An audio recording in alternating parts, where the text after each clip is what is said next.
Okay, we're looking at binomial probability distributions. So the word binomial basically means that we've got two outcomes when we have an event. And so, for an example, when we toss a coin, the two outcomes could be head and tail. And normally when we talk about binomial events, we talk about success and failure. So we've got an example here where it says we've tossed a coin 3 times. What's the probability that we get exactly one tail when we toss the coin 3 times? So in this particular example, we're going to call throwing a tail as a success, and throwing a head would be a failure. Just another way this might be called, Bernoulli as well was an Italian mathematician, and he did a lot of work on this stuff. So if you hear the word Bernoulli, it's also referring to the same thing. It's basically a binomial probability distribution. So going back to our tools for probability, to solve this problem we could actually just draw a tree diagram, right?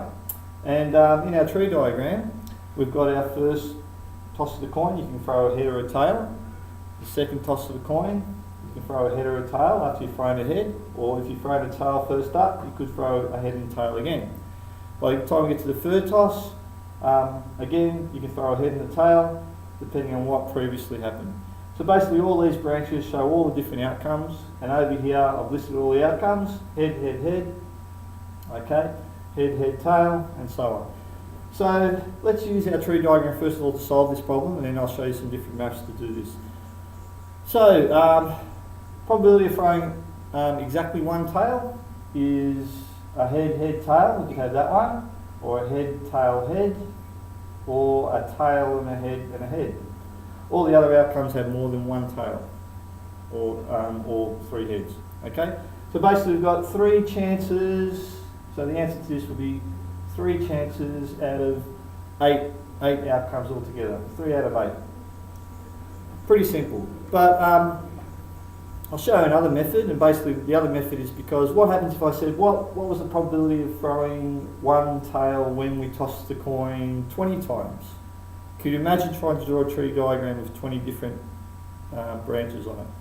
It's going to take forever, okay? So this other method is a lot quicker, and it's the method we're going to be concentrating on for this particular concept. And we've got a rule. We've got a rule for binomial distributions, how we work out probability. So it's saying here probability that x equals x, so in this example probability that x equals one tail is equal to the combinations of nx, probability of throwing a tail, times x, 1 minus p, n minus x. Seems a little bit complicated, but not that bad. N represents the number of trials. So in this example, well, let's do our solution. We've got probability x equals one tail equals n represents the number of trials, number of times we've tossed the coin, which is 3, and x represents how many tails do we want? We want 1. We want 1 success. So it's just 1. And I'll sort of talk about this in a minute. I'll just finish this off. P is just the probability of success. Now success is throwing the tail, so what's the probability of throwing a tail? If you toss a coin, non-biased coin, it's 0.5 or a half, so I'm just going to put a half. X is how many tails you want. We've already worked that out, that was 1. And then we're doing 1 minus the probability of success, 1 minus a half, times n to the power of n minus x, 3 minus 1. Really this bit here is the probability of failure. So if success is a half, failure is going to be half. If success was, I don't know, 0.2, failure would be 0.8. Okay? Basically what this is saying is that I want 1 success and I want 2 failures. Okay? 1 success, 1 tail, and 2 failures, 2 heads. That's all that bit's saying there. Okay, so that bit there is a half by a half to the power of 2. Okay?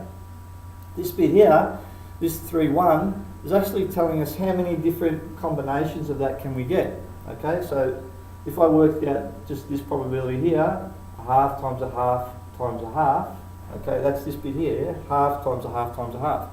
But this bit here is telling us how many of these do we need. So how many branches do we use here? We use 3, yeah? this number here will equate to 3, and I'll show you why. This is combinations, so it goes back to basically Year 11 methods when we talk about combinations.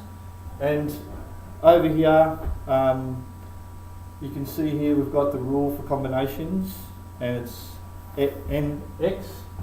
So what it's saying is, just formally we can write it as ncx. What it's saying is that we've got n is the number of trials, so n is 3. So if we work it out for this particular example, we've got 3 factorial over, we've got x, that's the number of successes, we need 1 tail, so 1 factorial.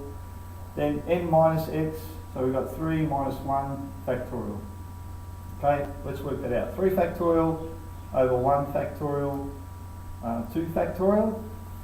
Okay, if you remember factorials, it just means 3 factorial means 3 times 2 times 1. So what we do here, when we're trying to reduce these expressions, what we do is look for the highest factorial on the bottom and try and expand out the numerator until we get to the highest factorial. So what I'm talking about is doing 3 times 2 factorial over 1 factorial, which is just 1 really, and 2 factorial. Okay, what we can do then is just cancel out the 2 factorials and basically just get 3 over 1 factorial, 3 over 1, which is just 3. So we thought we'd get 3, we did 3.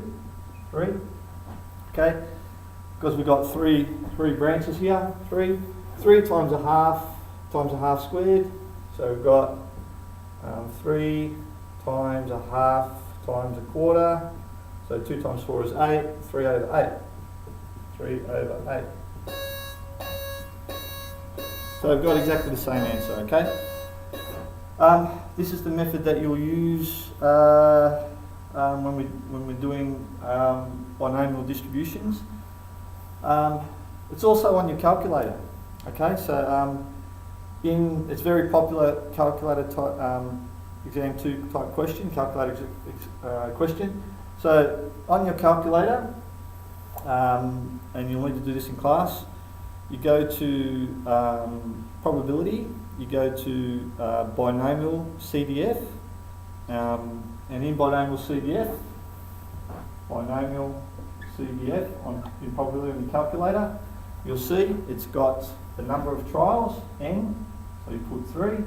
It'll say the number of successes, you put 1, and you say what's the probability of success, and you put 0.5. Okay, and that'll work it out for you. Actually, it doesn't say x equals 1. I told a lie. Number of trials 3, probability of success 0.5. That's true. It says lower bound and upper bound. Lower bound is basically what's the least amount of tails you want. So you want 1 for this example. Upper bound, what's the most amount of tails that you want? You also want 1. Okay, so that's on your calculator. It's on PAS.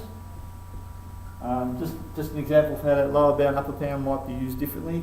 What if I change this question to say, what's the probability of getting greater than 0 tails? So either 1, 2 or 3 tails.